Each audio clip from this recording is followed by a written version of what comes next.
ثابت میشی. وقتی فهمیدی که ضربت به این آقا میخوره، ضربت میزنی، بعد حرکت میکنی. اینجوری توالت دویدن اینجوری به درد نمیخوره.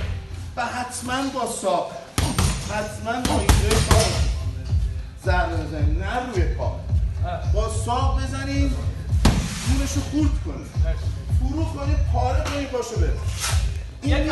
این میتو هر کس تو پای من پاره کرد، من میگم استاد بزن نه بزن، اشکال نداره، بزن اینا فرو کن باتون نکرد. اول تخمین مسافت، بیا جلو ساق ننه، بیا جلو ثابت. وقتی فهمیدی میتونی بزنی میخوره، بزن بعد برو. آفرین. تو حرکت اومدی اینجوری بیای بمیرم عقب.